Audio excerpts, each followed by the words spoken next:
Do you know, I have seen so many Indian politicians for the first time keep their hands in their own pockets. Anyway, delayed laughter. Anyway, communalism. Let's start with this question of communalism. How is it different from religious fundamentalism and from religious nationalism? Well, these are religio-political movements, but not all religious fundamentalisms are political movements. You will find some which turn into themselves, and they are not bothered. So they are like inward sects. Think of the Amish, the Mormons, groups that just turn in themselves and have a small cult around them. But otherwise, most religious fundamentalisms are political in one way or the other. Religious nationalism, obviously. But what's the difference between religious nationalism and communalism? Religious nationalism is always anti-secular, but not necessarily anti some other religious group. An example, Iran today. Religious nationalism, but it doesn't follow that it is anti-Christian, anything like that. Communalism takes place in multi-religious societies in which there generates different levels hostility between religious communities. So I think that's important. In other words, one simple definition of communalism is that it is the sharpest expression in a multi-religious society of the failure to establish an adequate balance between the secular and the religious, and gives rise to unwarranted hostilities between religious groups for political and other purposes also, economic, cultural, all this. Okay? So, communalism will be anti some other religious group, and it can also has necessarily anti-secular. So what do we mean by secular, and what is the connection between secular and democracy? Now this is a disputed area, but let us understand that when we talk about secular and the separation between the secular and the religious, it doesn't follow, like some people say, that you're talking about the complete separation of politics and religion. No. There will be connections between politics and religion, which is both better and worse. But what is understood and central to the idea of secularism and democracy is that the state should be secular. What does this mean? Again, some differences, but let me give you three aspects of what is the secular state, which can have broad agreement, and there will be variations there. One, it is not the job of the state to help you as an individual achieve spiritual salvation or spiritual fulfillment. It's not the job of the state. Second, a secular state is one in which is not under the control of religious beliefs, religious institutions, and religious personnel. There will be varying degrees here, but basic point of a basic advice. And third, very important, that you have equal rights for your citizens irrespective of their religious affiliation.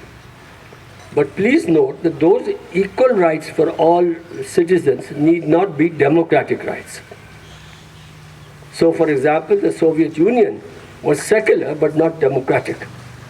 Maoist China was secular but not democratic. Let me give you the example of Albania under Enver Hoxha. It declared itself an atheist state. But it may be secular but not democratic. So secular state is the necessary but not sufficient condition for being democratic. You cannot be democratic if you're not secular, which means that Israel is not a democratic state because it does not have a... so I think that's something that one should be very clear about. Yeah. The second thing about communalism and religious nationalism is that the communalism is less powerful than the nationalism. So when you have extremists,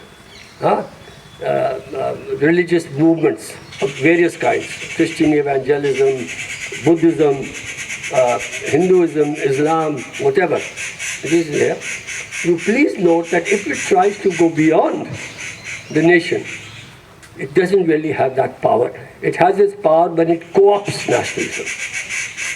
So, there are many different Islamic nationalisms, but they fight with each other. So, Afghanistan, Muslim, but they fight on tribal lines, and Shia Sunni to a certain extent. The two Shia majority countries of the world had the second longest war in the 20th century, Iraq and Iran. What was earlier a difference has become a divide, but Shia Sunni, but they say different Sunni fight with each other. If, for example, Buddhists, you have Buddhist nationalism in Sri Lanka, Buddhist nationalism in Myanmar, Buddhist nationalism in Thailand. Right? Here, Hindu nationalism. Imagine Hindu nationalist, Hindutva person telling in Nepali, you are from Nepal. It's a majority Hindu country. Forget your Nepaliness and join with us to build a larger Akhand Bharat, another Hindu nation. You know what the Nepali will say?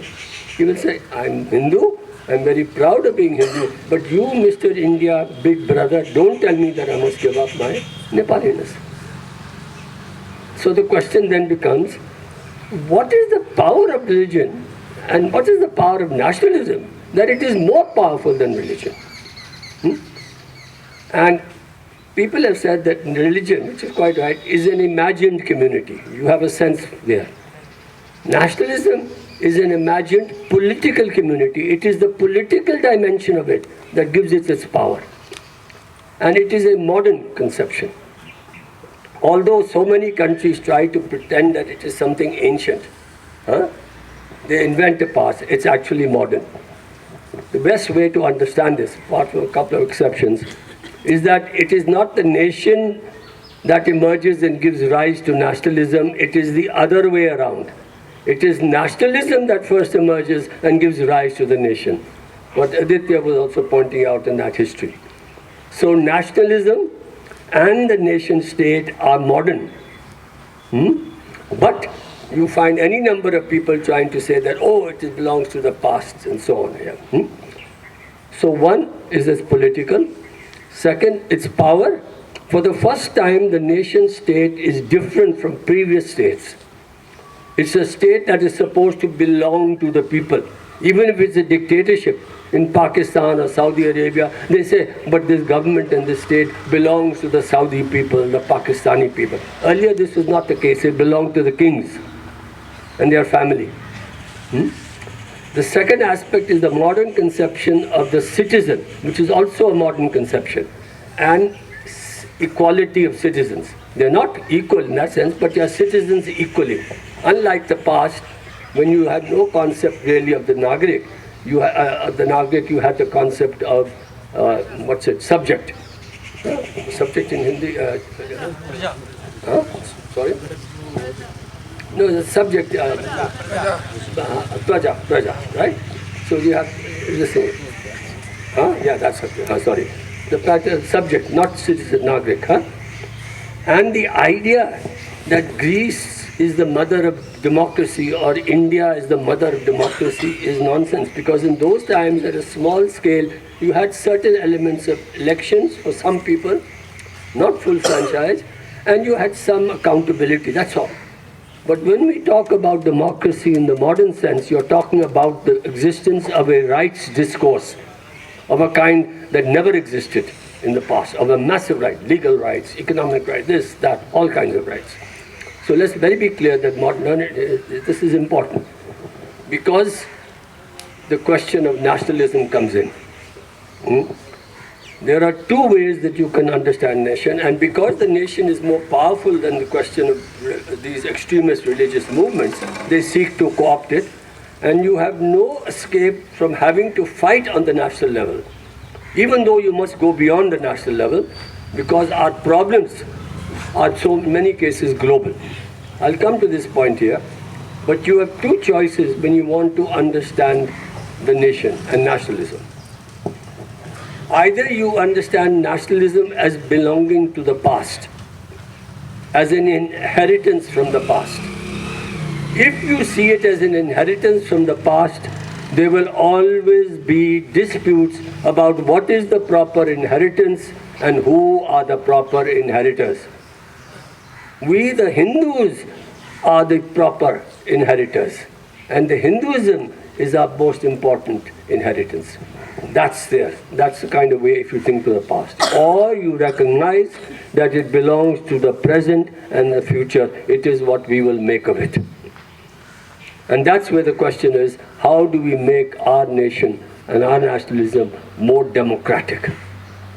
This is more important than even being secular, but secular state is a necessary condition for that here. So how do you make it more? That's the really important point with regard to the question here. And this whole discourse about it in the past obviously has led to disputes and so on in various cases. And this is something to avoid. When we talk about opposing communalism, we must oppose communalism of all kinds. Christian communalism, Buddhist communalism, Islamic communalism, Hindu communalism, all kinds you have to oppose. In the fight against that, we have to oppose all because they support each other in various ways. But having said that, morally, we don't make a distinction. We must recognize that majority communalism is more dangerous than minority communalism. What is the logic of minority communalism? Separation. What is the logic of majority communalism? Not separation, but it can co-opt and claim to be a nationalism, and therefore can transform the whole of society and seeks to transform the whole of society. So that's again a reason why you have to fight on this terrain and not allow that to take place. Why is nationalism so important here? And I want to come to a point which Aditya pointed out also, that we have to see what is happening in India as part of a wider global politics in which we've had the rise of what is called the politics of cultural exclusivism, which is either taking the form of race, ethnicity, language, religion, nation, separately or in combination, and when they combine, it's with the nation. You have it everywhere, right? You have it everywhere in your former Second World, Soviet Union breaking up, Yugoslavia breaking up, fighting taking place there, racism, religious community. I've given you examples of Buddhism, this, that, etc., all that, right? Your first principle has to be global. And here, pointed out earlier, it really starts in the 70s as a result of the failure in all parts of the world, generally speaking, and the rise of a certain kind of a right-wing shift in economic thinking and practices, what we call neoliberal capitalist globalization. That has been an important factor everywhere from the late 70s onward. Different times it's taken place. Now what's very interesting, this is a transnational phenomenon. It represents a strongly right-wing shift in economic policies and direction from the past. In India you had import substitution, some idea of government taking control of public sector. You had developmentalism, if you like, in the third world countries. You had Keynesianism in the advanced countries. In the Soviet Union, China, you had a different understanding, not capitalism, but a kind of bureaucratic whatever. But you find this here, a right-wing shift. But we live in a world in which, even though economically forces are global, it's a world of multiple nation states. And capitalism has the principle of competition which is inherent to it, in which there are winners and losers.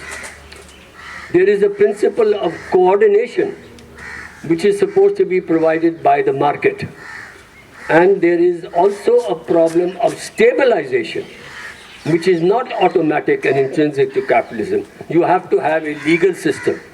You have to have a political system of all kinds that enables it. And we live in a world of multiple nation states, so what happens is that this right-wing shift can only be stabilized by a right-wing shift in politics and ideology, which is nationally specific. Which is why you have had a general shift in economic policies worldwide, but the way it is stabilized ideologically and politically varies from country to country. So Western Europe it is different, Eastern Europe is different, in the USA it's different, in India you have these variations, Buddhist, this thing and all that here. So I think this is important to understand about this question of stabilizing here. And here, in fact, what Aditya said, I found very interesting and innovative, the importance of those 3 periods. 1990 Mandal, 1991 neo-structural, although it started a bit earlier, and of course 1992. So these are specific nationalist ways in which they have tried to stabilize this kind of a situation. This being so, there is a responsibility for us on how do we fight it. It's something that, of course, is very, very wrong. The point that Aditya made, if you have in particularly India a long history, so the histories are different, but the forces of the far right in India are different from forces of the far right everywhere else in the world in 4 respects. And this is important to understand. We have here a longest over 90 years continuity of the RSS and its offshoots. Correct? The only rough equivalent to it is the Muslim Brotherhood. But the Muslim Brotherhood is not a nationalist, but a transnationalist formation, which is also its limitations. Second, nowhere else do you have such a depth of implantation of cadres and forces in civil society, which is an indication of how important it is that there should be some kind of counter at that level. Third, this is the only party in India that has never had a major split. The Congress party has split, Loya socialists have split many times. The Congress party, Loya socialists, leftists split. If you have a group of 10 leftists, there will be a split. Why? Because unlike Hindutva, if you're a leftist group of even 5-6, you must have a global perspective and a national perspective and all that. Whereas in fact Hindutva is very simple. You must unite Hindus to make India stronger, Hindu unity. And of course, there are only 2 ways in which you can get Hindu unity. One is through some internal principle where the question of caste becomes very, very important and difficult to overcome. Much simpler if you have an external. And this is also common to all the other right-wing politics of exclusivism in other countries.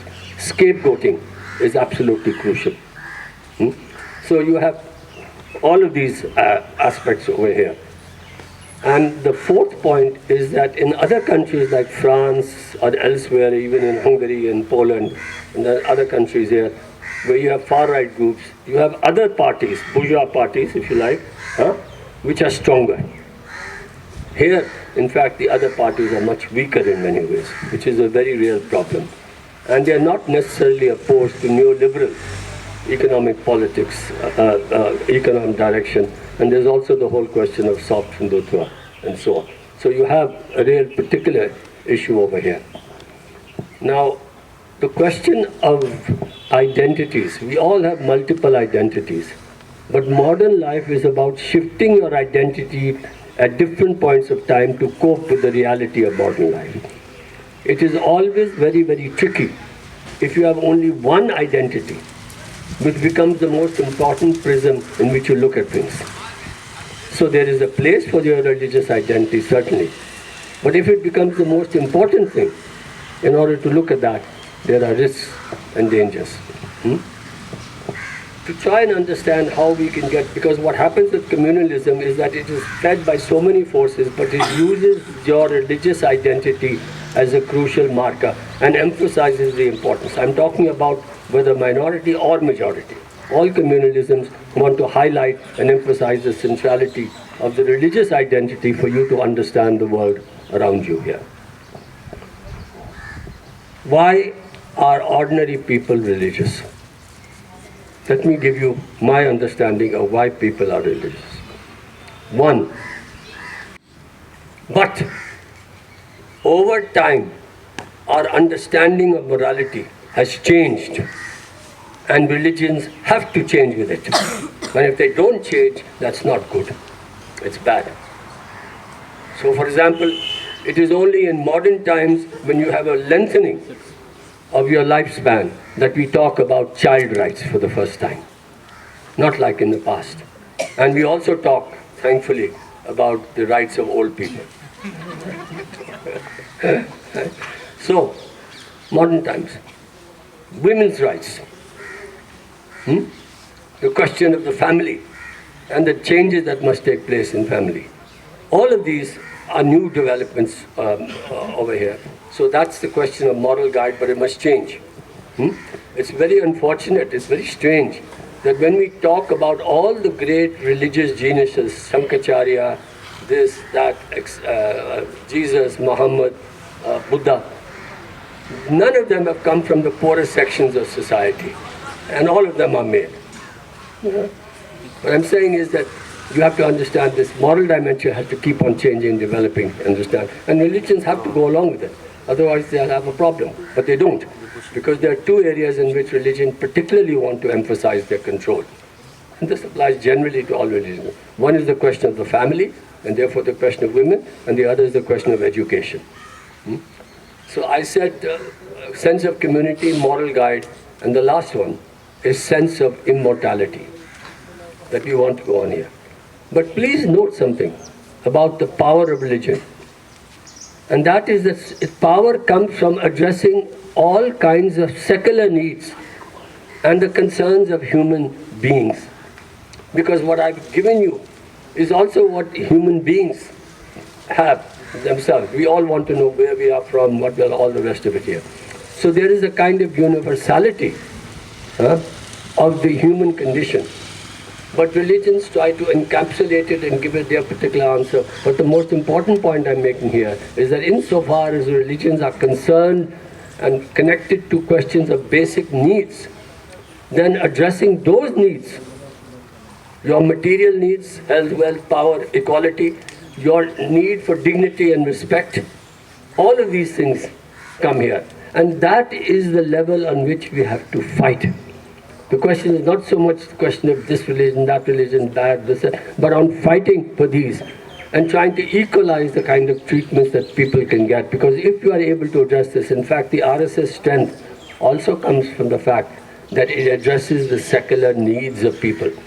Whether when there is an earthquake or whether in your local area your daughter has got needs a doctor or something, cadre-based things that they provide there. Yeah. Plus, of course, the false sense of dignity that they give, which is based upon, if you like, unfortunately, like the question of caste, on degrading other people here. Having said this, what is the ways in which we have to fight that here, in the Indian context in particular? Who are your strategic actors? You can choose between 5 strategic actors in some kind of combination. One, you're strategic. I'm not saying tactical at all. Strategic. One of the existing other parties. AAP, Congress, this, that. One. Second, social movements are the key. Progressive social movements. Third, caste is the key. Fourth, the existing left parties. And fifth, do we need actually to build a newer kind of a left because of the importance of the question of neoliberalism and capitalist economics, because the question is there, is that, and do we not have to connect all of these in certain ways? I would say, of course, that obviously you have to try to connect these, but you have to try to build a cadre-based force here. The difference between European fascism and contemporary, what is called fascism, actually I don't have too much objection if people call it fascism because it can serve useful purposes, abusive, and also because of something else.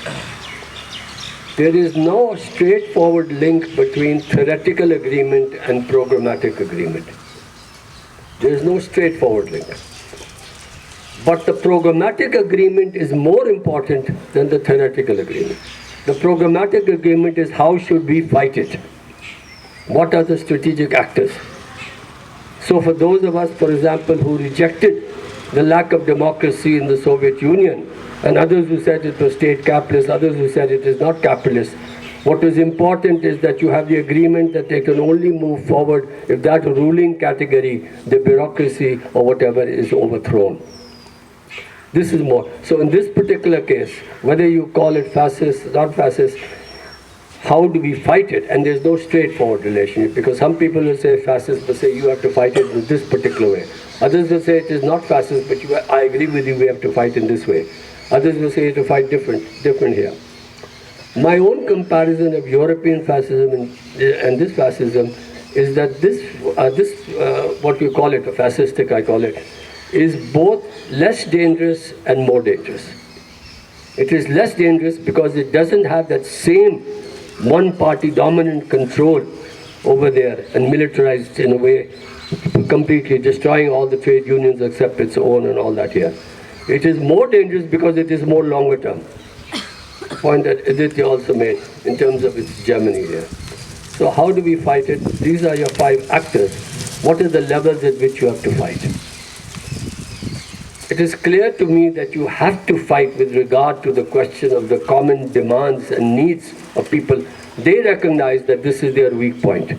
Jobs, this, health, all of these things. And to the extent that you can do that, the question of civil liberties, political rights and all that, equality, obviously. The question of caste, absolutely central. But here I would say one thing. All the oppressions, feminist oppression, this, that, etc. Here. Caste discrimination, discrimination against women. If you are more primarily concerned with the discrimination, then the answer for many people in the struggle against caste discrimination or whatever, or even against color discrimination, is to move upwards. Discrimination is to be resolved by moving upwards so that there is less discrimination, if you like. But what has happened to the demand to eliminate the caste system? Ironically, in fact, what you have is a struggle by lower caste for equality and all. But where do we have a struggle that is actually to eliminate the caste system? In fact, Ambedkar, who first tried to mobilize a political party in order to fight to eliminate caste system, eventually moved towards trying to escape the caste system by escaping Hinduism. And isn't it interesting that even though all the lower castes pay lip service to Ambedkar and all, I mean there should be much more, is that the actual proportion of neo-Buddhists and Buddhists among Dalits and others has not grown much. Most lower castes have not moved in this direction as the answer, and it will not eliminate the problem, because you also know that among Christians and among Muslims and among Buddhists, there will also be some kind of a caste system over there. So the question of eliminating the caste system becomes central. The question of fighting for basic needs and all means the emphasis for basic dignity, all that.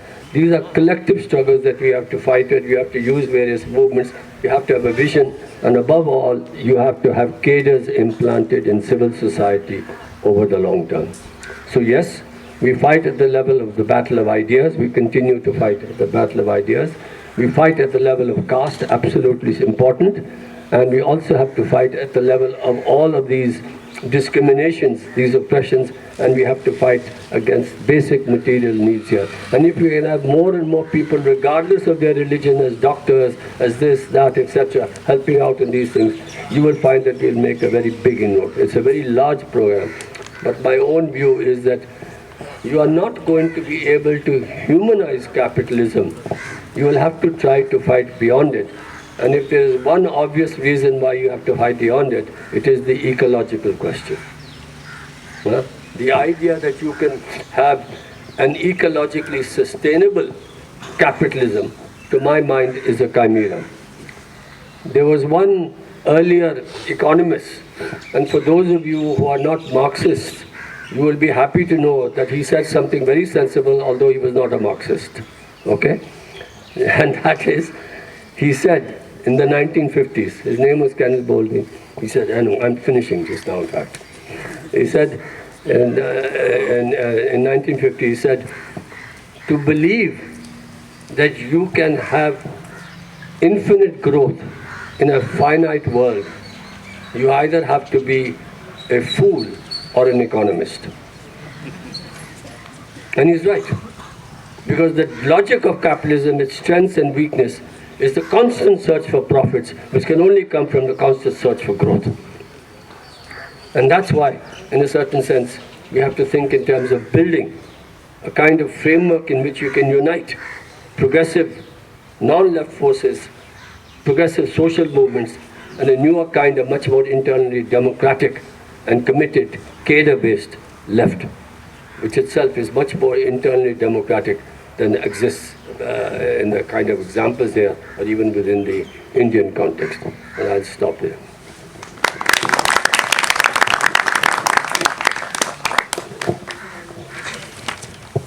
Yeah, so